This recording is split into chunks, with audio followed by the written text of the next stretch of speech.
আলী ভাই ভিতরে আসেন।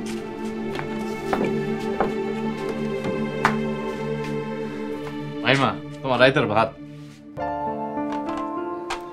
আলী ভাই এগো কাহিনী তো কিছু বুঝি না।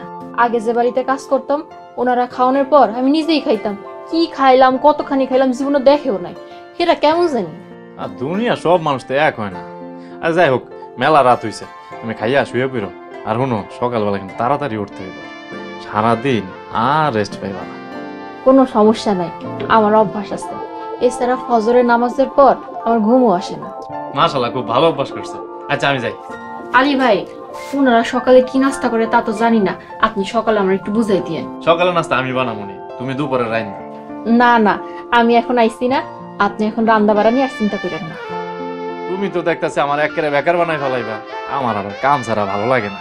আচ্ছা শোনো, যে কাম আছে আমরা দুইজনে মিলামিশা করুন। আচ্ছা ঠিক আছে, আপনি বাইরের সব কাজ করেন, বাজার সদাই করেন, ঘরের সব কাজ আমি করব। আচ্ছা ঠিক আছে, তখন দেয়া যাইব নি, তুমি তাড়াতাড়ি খাইলো জায়গা। আচ্ছা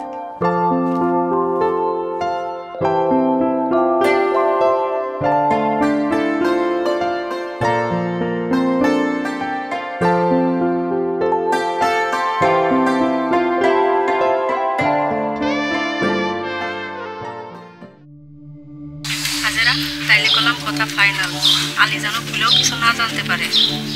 কিচ্ছু বুঝবো না, কিচ্ছু জানবো না, তুই কোনো চিন্তা করিস না আপা।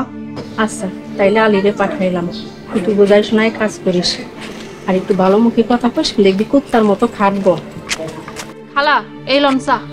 আচ্ছা তাই রাখ। এই সিরিয়াই তোর বাপ মা কোনো শিক্ষা দেয় নাই? ও আল্লাহ, আমি আবার কি করলাম?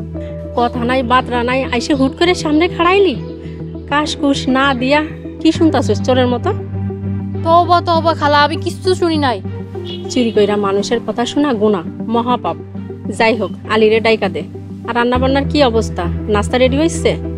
নাস্তা তো রেডি, কিন্তু কেউ তো ঘুম থেকে উঠে নাই, উঠলে খালি রুটিটা সেকা দিব। এটা হলো সাবেক চেয়ারম্যানের বাড়ি, এই বাড়িতে সকাল 10টার আগে কেউ ঘুম থেকে ওঠে না। তুই এক কাজ কর, এই ফাঁকে কাপড় চোপড় ধুইয়া ফেলা, আর আলীরে আমার কাছে ডাইকা দে। জি আচ্ছা চালন।